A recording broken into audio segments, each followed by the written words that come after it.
Assalamualaikum warahmatullahi wabarakatuh. Perkenalkan, nama saya Risalatul Mahid, NPM 2240502152.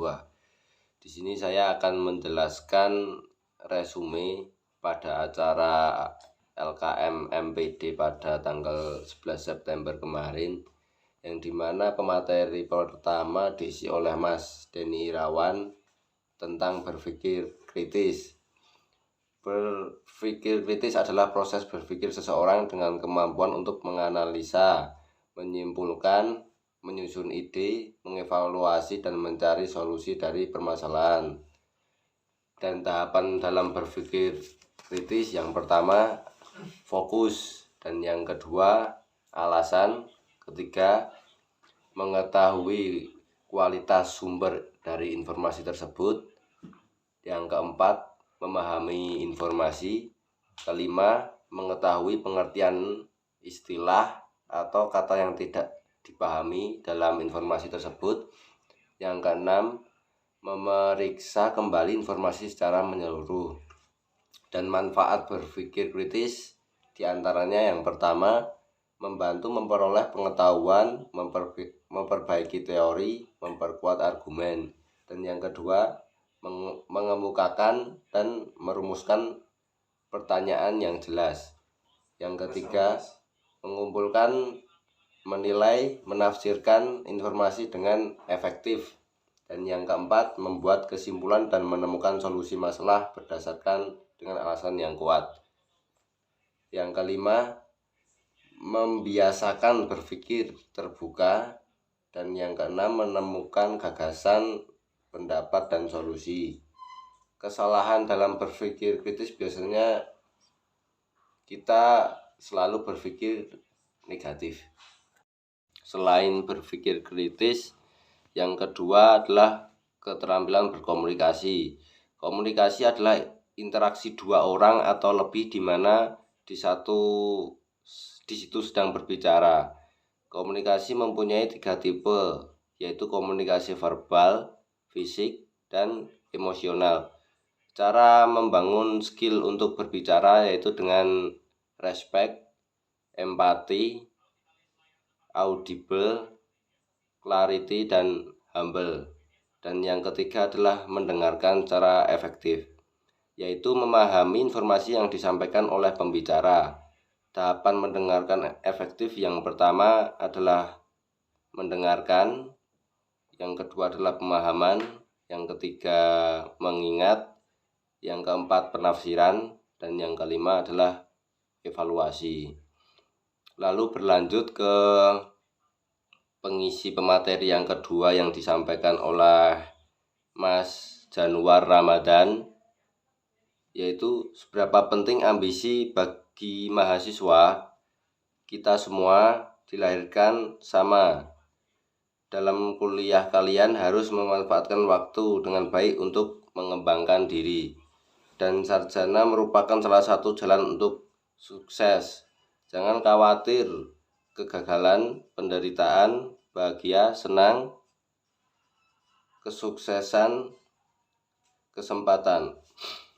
Lalu untuk mencapai kesuksesan dengan cara mengembangkan diri sendiri, ikhtiar atau usaha, teguh, dan komitmen. Cara untuk mengembangkan diri yaitu cari kekurangan dari dirimu. Yang kedua, lakukan yang sudah kalian ketahui.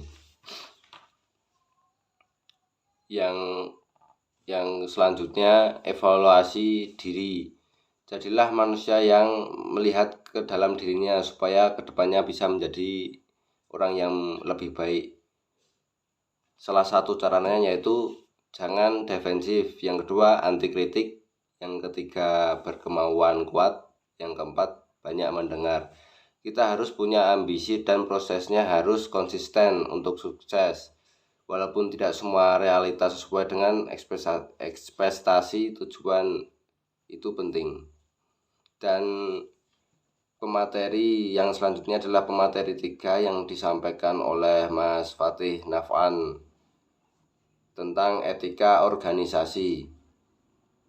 Dari Ki Hajar Dewantoro, setiap tempat adalah sekolah dan setiap orang adalah guru.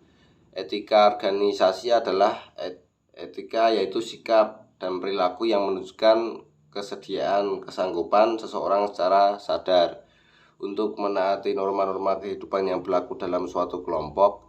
Sedangkan organisasi yaitu suatu perkumpulan atau wadah bagi kelompok orang yang terstruktur, bekerja sama, dan bertujuan sama. Kesimpulan dalam organisasi, perlu nilai-nilai yang dilaksanakan anggotanya di sebuah kelompok atau masyarakat untuk mencapai tujuan bersama.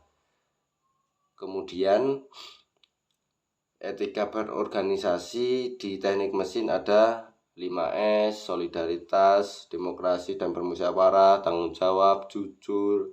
Manfaat organisasi bisa mengembangkan diri sendiri, meningkatkan rasa tanggung jawab, melatih public speaking, dan lain-lain, dan masih banyak lagi.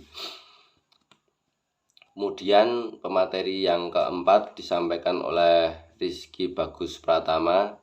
Yang pertama tentang perumusan gagasan awal.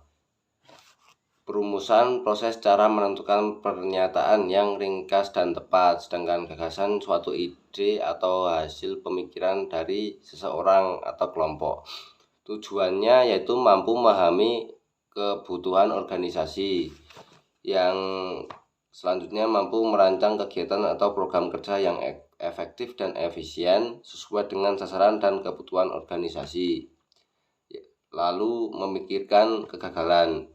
Sifat dan pola pikirnya juga harus ambisius, yaitu dalam proses menentukan gagasan kita harus memiliki keyakinan yang teguh dan penuh dengan ambisius.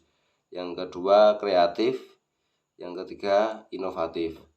Dalam merumuskan masalah ada beberapa metode, yaitu analisis kondisi lingkungan adalah kegiatan mengamati atau menyelidiki keadaan sekitar secara terperinci, terarah, dan sistematis dalam perencanaan kegiatan atau program. Kerja yang dilaksanakan dalam melakukan ini dapat menggunakan analisis SWOT atau Strength, Weakness, Opportunity, dan Threat.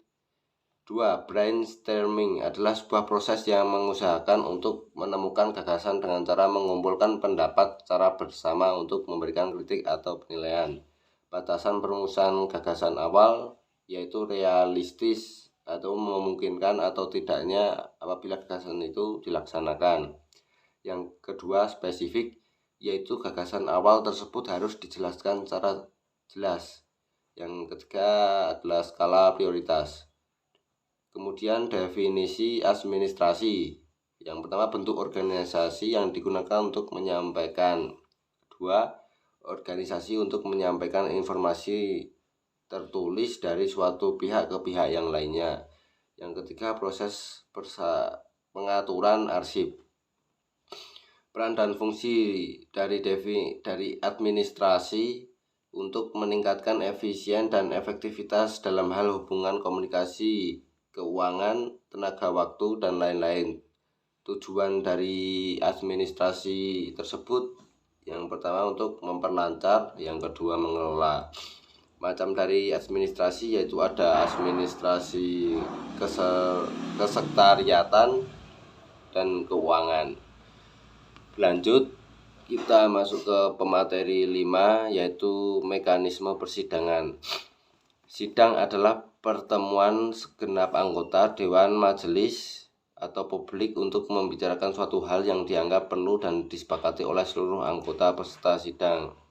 Macam-macam sidang ada: 1. Sidang pleno yang diikuti oleh seluruh peserta. Yang kedua, sidang komisi, pertemuan formal di mana peserta sidang dibagi menjadi forum-forum kecil untuk mengurusi pembahasan.